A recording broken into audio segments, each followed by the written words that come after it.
evangelicals. You know, the evangelicals and the Christians, they don't vote as much as they should. I don't know if you know that, you know. They go to church every Sunday, but they don't vote. Do you know the power you have if you would vote? It wouldn't even be. So you got to get out and vote. Just this time, I don't care. In 4 years, you don't have to vote, okay? As you know, the radical left is trying to shame Christians, silence you, demoralize you, and they want to keep you out of politics. They don't want you to vote. That's why you have to vote. They're counting on you now. Because if you vote, no, we cannot lose.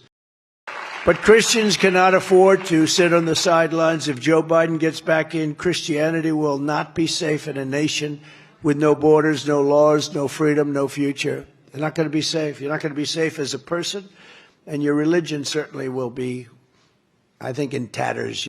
The reason the radical left will always come after religious believers is simple, because they know that our allegiance is not to them. Our allegiance is not to them. Our allegiance is to our country, and our allegiance is to our Creator.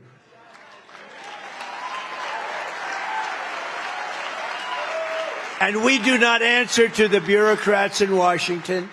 We answer to God in heaven. You're not even allowed to say that anymore. Today, if you say that, they want to arrest you. Who likes the 10 Commandments, by the way, going up in the schools?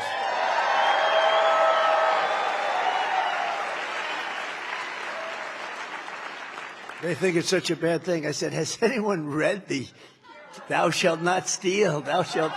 I mean, has anybody read this incredible stuff? It's just incredible. They don't want it to go up. And we did something that was amazing. The big problem was it was caught up in the federal government, but the people will decide, and that's the way it should be. The people are now deciding, and some states are a little bit more conservative, and some states are much more liberal. Every voter has to go with your heart and do what's right, but we also have to get elected.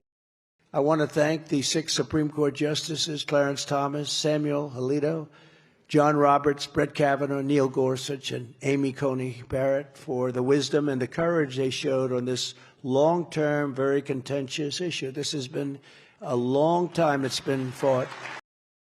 These people are tough. They're so tough. Dana White, did anyone ever hear of Dana White? He's a legend, right? UFC, ultimate fighter, ultimate fighting, and he's a fantastic man. I said, Dana, I have an idea. Why don't you set up a migrant league of fighters and have your regular league of fighters, and then you have the champion of your league. These are the greatest fighters in the world. Fight the champion of the migrants. I think the migrant guy might win. That's how tough they are. He didn't like that idea too much, but actually it's not the worst idea I've ever had.